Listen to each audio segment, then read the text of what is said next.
शाम 5:15 बजे का वक्त, जगह जिना इंटरनेशनल एयरपोर्ट पत्रकार हामिद मीर पर हमले के मामले में पाकिस्तान के प्रधानमंत्री ने एक ओसामा बिन लादेन से कितनी मुलाकातें हुई, कहां पर हुई? 2001 है। तो अचानक एक बंदा, सोशल मीडिया के प्लेटफॉर्म्स हैं, वो भी इनके भी अपने। बिस्मिल्लाहिर्रहमानिर्रहीम, अस्सलाम वालेकुम। कैपिटल टॉक में खुशामदीद। बलूचिस्तान के हमारे साथ हैं जहर नसीब ताहिर सबा मीर साहब।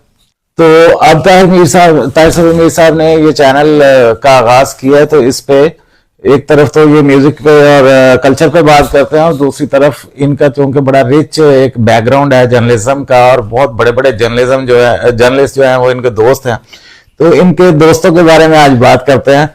मीर साहब कैसे हैं? जी बिल्कुल ठीक। तो आज आप क्या फरमा रहे थे कि जी एजाज सैयद साहब ने कुछ कहा है हामिद मीर साहब? एजाज सैयद साहब का एक क्लिप मैंने देखा है जिसमें पुराना है, जिसमें पुराना है या नया है, वो बात तो वो ऐसी कर रहे हैं जो ठीक बात नहीं है। जी जी। उसमें वो कह रहे हैं कि हामिद मीर साहब पॉपुलर जर्नलिज्म करते हैं जिसमें वो सच नहीं बोलते। तो पॉपुलर जर्नलिज्म तो जाहिर है बड़े जर्नलिस्ट हैं, और पॉपुलर जर्नलिस्ट हैं, वो तो उनको हक क्या करनी चाहिए, और इसीलिए वो बड़े हैं कि वो पॉपुलर जर्नलिस्ट हैं। लेकिन जहां तक उन्होंने ये कहा है कि हामिद मीर साहब सच नहीं बोल रहे, तो सच क्या है इस वक्त जो है, जो वो बोल रहे हैं और हामिद मीर साहब नहीं बोल रहे? मुझे बड़ा शदीद एतराज है। हालांकि देखें कि ये जो एजाज साहब हैं, इनको भी मैं बड़ी रिस्पेक्ट की निगाह से देख रहा था, और एक दफा ये मेरे दोस्त हैं फहद शहबाज खान, जिन छोटे जूनियर से मैं मोहब्बत प्यार का मेरा बॉन्ड है, उसमें फहद शहबाज भी शामिल है। तो एक दफा वो समा टीवी में एक शो कर रहा था मैं अहमद अली भट्ट के साथ, आपको पता ही है। जी जी, बड़ा मशहूर प्रोग्राम था, सुपर ओवर। तो उसमें ये आफ्ताब आए स्टूडियो में, तो मैंने इनका हाथ थाम के ये कहा कि मुझे यूं लग रहा है, क्योंकि मैं फिल्मी बंदा हूं, तो फिल्म की अस्तारे और तशबीहात होती हैं मेरी, तो मैंने कहा मेरे सेट पे रणबीर कपूर आ गया। हाँ, तो जर्नलिज्म के तो रणबीर कपूर है। मुझे ये लगा कि जब मैं उन्हें रणबीर कपूर समझता हूं, तो फिर हामिद मीर साहब को दिलीप कुमार से कम नहीं समझता मैं। सहाफत के दिलीप कुमार हामिद मीर है, क्या बात है इस वक्त और एक अरसा से। तो आपका जाती ख्याल क्या है? आप तो सैयद एजाज आजर के तर्जमान जो लगे हुए बड़े चुप। नहीं देखे, मेरे लिए तो ये पुलसरात पे चलने के बराबर है। वजह कि एक तरफ तो आपको पता है कि मीर साहब का, ना सिर्फ हामिद मीर साहब बल्कि जो उनकी पूरी फैमिली है, मेरे लिए वो बिल्कुल एक उस्तादों का घराना है। सही। और मैं इनका फॉलोअर हूँ, और इनको, इस फैमिली को मैं एक शागिर्द की नजर से देखता हूँ, और मेरे पर बहुत सारी ब्लेसिंग्स भी हैं इनकी। तो और दूसरा, मैं अपना अगर जाती बात ना भी करूं, तो हामिद मीर साहब एक अरसे से नंबर 1 है। आपने भी नंबर 1 की बड़ी दौड़ें लगवाई हैं शो बिजनेस पे, आज ये नंबर 1 है, वो नंबर 1 है। लेकिन आप देखें कि जब से इलेक्ट्रॉनिक मीडिया पाकिस्तान में आया 2002 से लेके आज 2025 है जी, तो हामिद मीर साहब नो डाउट के पाकिस्तान के नंबर 1 जर्नलिस्ट हैं जी। बहुत सारे लोग आए, उन्होंने इस पोजीशन को चैलेंज करने की कोशिश की। आपको याद है कि 10 बजे की स्लॉट में कामरान खान साहब जियो पे शो करते थे, उनकी बड़ी व्यूवरशिप थी। 11 बजे डॉक्टर शाहिद मसूद प्रोग्राम करते थे, उनकी भी बड़ी व्यूवरशिप थी जी। लेकिन आज वो ढूंढने से नहीं मिलते। कामरान खान साहब तो नुक्ता पे चले गए, क्योंकि शाहजेब खान का मुकाबला करना बड़ा मुश्किल था। पहले उन्होंने आधा घंटा पीछे गए। देखें 9:30 बजे इसमें जो एक बात शामिल कर लें जी जी, कि ये जो 10 बजे का शो होता है, ये जियो की पूरी एस्टेब्लिशमेंट कर रही होती है। ना कामरान खान अकेले कर रहे होते हैं, ना ये अपने खानजादा साहब अकेले कर रहे होते हैं। जब ये मीर शकील साहब जो टीम बनाते हैं, जो हायरार्की बनाते हैं, जो इंटेलिजेंस पूरा वो जर्नलिस्टिक जो पूरा वो बनता है सिलसिला, उनमें उनका इनपुट रहता है। आज अगर शाहजेब खानजादा साहब अलहदा हो जाए तो फिर देख लें। और जैसे इमरान खान साहब के हमायती कहते हैं ना, जरताज गुल ने शेर अफजल मरवत को मुखातब करके कहा कि मेरा, इनका, उनका किसी का कोई वोट नहीं है, ये सारे इमरान खान के वोट हैं। तो भाई फिर आप कौन है? आप पॉलिटिकल एंटिटी क्या है? आप भी तो कुछ होने चाहिए ना।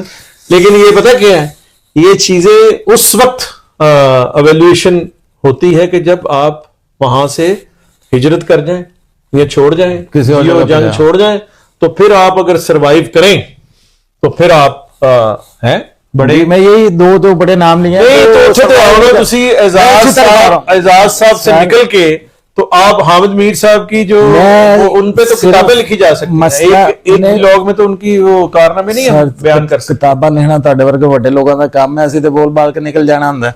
मैं ये अर्ज करने की कोशिश कर रहा हूं कि इस पोजीशन पे रहना मुसलसल 20, 22, 23 साल, उसके लिए बंदे को पॉपुलर जर्नलिज्म भी करनी पड़ती है, लेकिन उसका मतलब ये नहीं होता कि वो बंदा झूठ बोल रहा है। ठीक, हामिद मीर साहब उन लोगों में से हैं जिनको देखकर लोग अपना जर्नलिज्म का किबला जो है, मेरे जैसे लोग, वो उसकी डायरेक्शन सेट करते हैं कि अगर मैं हामिद मीर साहब की सोच के साथ अलाइन कर रहा हूं तो इसका मतलब है मैं तारीख की दुरुस्त समत पे खड़ा हूं, और अगर मैं उनके अपोजिट खड़ा हूं तो इसका मतलब है कि मैं तारीख की दूसरी तरफ खड़ा हूं। और ये उनके मौकफ पे आपने देखा होगा कि बहुत सारे लोग बाद में आके उनके हाथ पे बैत हो जाते हैं, जो वो लोग अपने वक्त पे उन पे जुल्म और सितम कर रहे होते हैं। जी, पीटीआई की मिसाल आपके सामने है, किस तरह इन्होंने उनको बंद किया, क्या हुकूमत के खिलाफ नहीं लड़े। उन्हें वो बताते हैं अपने इंटरव्यूज में कि आसिफ जरदारी साहब ने उन्हें निकलवा दिया, मियां नवाज शरीफ ने उन्हें निकलवा दिया, परवेज मुशर्रफ ने उनके शो पे पाबंदी लगाई, बाजवा साहब ने ये कर दिया, राहील शरीफ साहब हर एक को भुगता है उन्होंने, भाई हर एक को भुगता है। और आप ये और दूसरा एक लाइन की अगर इजाजत है, जी जी प्लीज, जब पाकिस्तान में जमहूरियत की बात होती है, पार्लियामेंट की बालादस्ती की बात होती है, या कॉन्स्टिट्यूशन की बात होती है, तो ये जो फैमिली है ना, जो मैं बार बार फैमिली का लफ्ज बोल रहा हूं, इनको लगता है इनके घर का मसला है कोई।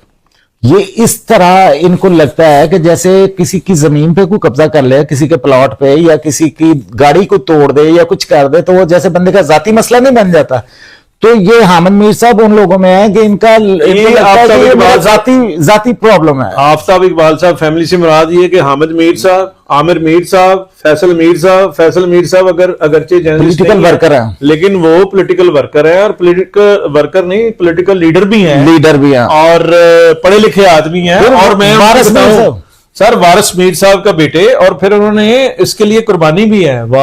फैसल मीर साहब पे बेगुनाह थे और उन पे कत्ल का पर्चा हुआ है, और उस वक्त हुआ है कि जब बहुत छोटे थे मित्रों में थे जब इन पे पर्चे हुए और फिर इनके वालिद साहब को जिस तरह एक एस्टैब्लिशमेंट के इशारे पे बीमार करके और जो कुछ उनके साथ हुआ, वो आप सब उन चीजों से मैं ये बताऊं कि वारिस मीर साहब का जो दुनिया से जाना है, और बहुत छोटी उम्र में 52 या 3 उनकी एज थी, और वो चले गए। और उसमें एक वजह यह भी थी कि मार्शल्ला का जो घुटन और फैसल मीर जो उनका बेटा, उसको पे कत्ल का मुकदमा, टेंशन, प्रेशर, और वो जमातियों के हिसार में रह रहे हैं, सर रह रहे हैं, जिनकी सोच उनके बिल्कुल दूसरी तरफ है। वारिस मीर साहब ने उस जमात के सोमनाथ में जो है वो सीना जमहूरियत की बात की है, और वो दुनिया से जो गए हैं उसमें ये भी वजह थी। तो खैर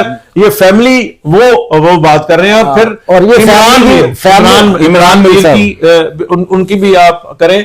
और फिर तो झूठ बोलना जर्नलिज्म में कोई इस खानदान के बारे में कहेगा तो वो बात समझ में नहीं आती कभी भी, और ना कभी आएगी। और फिर आपकी सारी जिंदगी गुजर गई है हामिद मीर साहब के साथ, कितनी बड़ी बड़ी ऑफर्स आई हैं उनको पैसों की और बाकी चीजों की, तो वो किसी लालच में झूठ नहीं बोले और ना किसी खौफ में झूठ बोले, तो वो पॉपुलर रहने के लिए झूठ क्या बोले।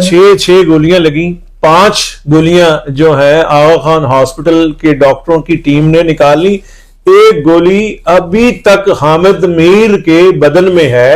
और आप ये फरमा रहे हैं कि जी पॉपुलर जर्नलिज्म से क्या, मुझे ये बताएं कि दुनिया का कोई बेहतरीन सर्जन भी 6 गोलियां मार के और ये गारंटी दे दे कि ये नहीं मरेगा, तो मैं आपको 6 गोलियां, हम डिजाइन एक इंसान की बॉडी में 6 गोलियां, कोई दुनिया का अमेरिकन सर्जन या कोई सर्जन डाल दे और ये साथ लिख दे कि ये इंसान, ये ह्यूमन बीइंग जाएगा नहीं, इसका मर्डर नहीं होगा, तो ऐसा नहीं होता।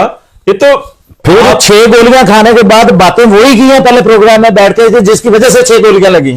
और जब ये जरूरत कहां से, गोलियां बाद में लगी हैं। यहाँ पीछे जहां हम बैठे हैं, आमिर मीर साहब का घर यहाँ था, और वो हामिद मीर साहब और मैं खड़े थे, और उनका कोई फोन आ गया, उनका हामिद मीर साहब का, वो फोन सुनने थोड़ा अलहदा हुए हैं, तो मुझे आमिर मीर साहब ने कहा जी कि ये आपके दोस्त हैं, इन्हें कहें इनकी जान खतरे में है और ये दुबई चले जाए, सारे इंतजाम जियो में है, तो ये जाएं।